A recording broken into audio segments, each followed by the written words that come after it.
What is up, you guys? Welcome back to a brand new action figure review. Today, we are going to be taking a look at the Marvel Legends Loki.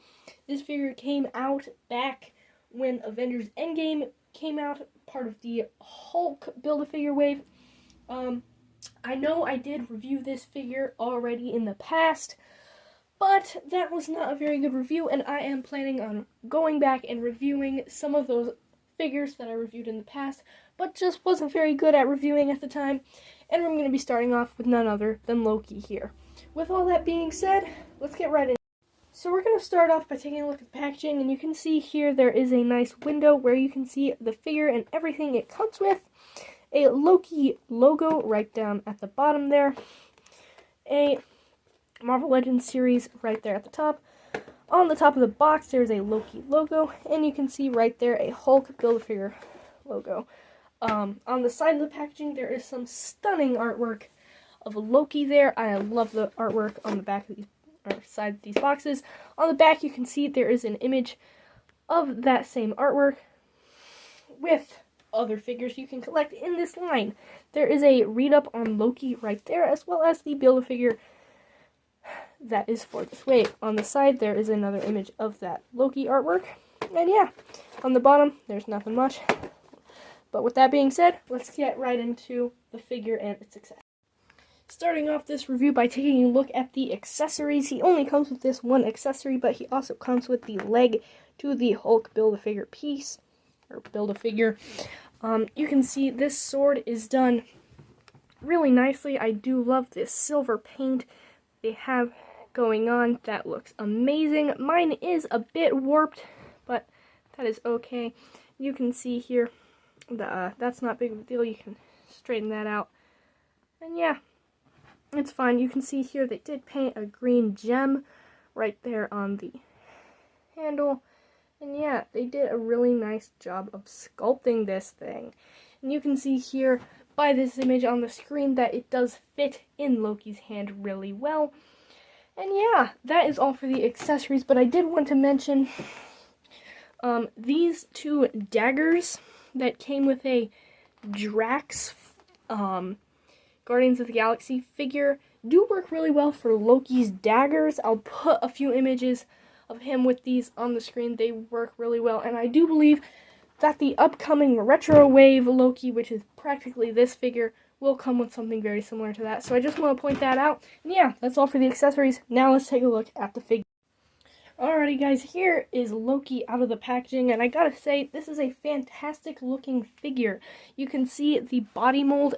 This is a reuse. I believe this was originally used on a retro card, Captain America, which I'll throw an image up on the screen just for a reference of what I'm talking about. But yeah, you can see this figure is really well done. I do believe this right here is either painted or printed, the scales right here on the torso, but it is done very well, and there's no real scratching going on. You can see that is done amazing, and it looks really good. You can see up here at the head sculpt, that is a fantastic head sculpt. I really like that head sculpt. It's very menacing. At first, I didn't care for it, but I grew to love it over time. You can see there's a nice wash going on the ponytail, which just looks fantastic.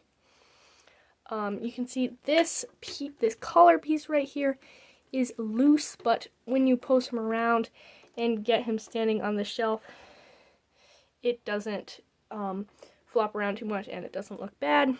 You can see the belt right here is a separate piece, which you can use that to hide the articulation in the waist if you want. So yeah, you can move that to your heart's desire. Flipping around, you can see there is a peg hole going on, and at the feet you can see they do use that marbly plastic, so those are not painted, but I do believe the hands are not painted either, so it looks like the boot with that marbly plastic, but the yellow on the arms are painted. Bringing him back, we're going to take a look at the articulation now. So I'm actually going to bring him in for the head articulation. You can see he looks up really far, and he also looks down really far. Actually, really, really far. You can see you can also get a full 360 rotation on the head because it is on a ball joint. And you can actually see it sets up a little high, but it doesn't look awkward, which allows for some great tilt articulation, which is awesome. In the arms, you can get both of them going out that far, as well as down, and a full 360 rotation. There is a bicep swivel, you can get that full 360, and a double jointed elbow, which is really nice. In the wrists, there is a full 360 rotation and a hinge.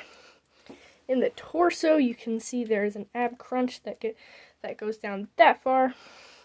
Good for some evil hunched over poses. And the back also goes that far as well. There is a waist rotation that gets a full 360. And the legs do go out that far, as well as up forward that far, and not back very much. There's an upper thigh cut. You can get him swiveling all the way around, as well as a double jointed knee, a boot cut, which I like, and a hinge in the wrist, and not wrist, ankle. There is some ankle pivot there. Alrighty, that is it for the figure. Now, let's take a look at some comparisons.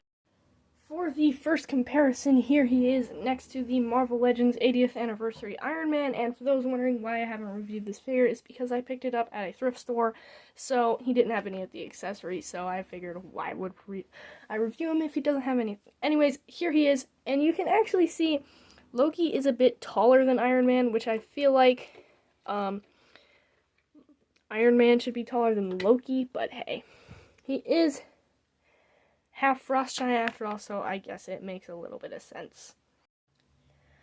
For my next comparison, here he is with the Marvel Legends Super Skrull Wave Doctor Doom, and you know, he is also taller than Doctor Doom, which I feel like Loki should be a bit shorter, but that's just my preference. And you can see these two figures do look pretty good together. Yep, you can see Loki is definitely taller, but yeah, other than that, that's pretty much it. And with that being said, that is going to do it for this video. If you enjoyed, be sure to leave a like. That'd be greatly appreciated. It helps people find my channel, as well as subscribe if you're new to this channel yourself, and hit that notification bell so you never miss it when I upload. One more thing, please follow me on Instagram. I post toy photography and new reveals on there quite frequently. Anyways, with that being said, I'll see you in the next one.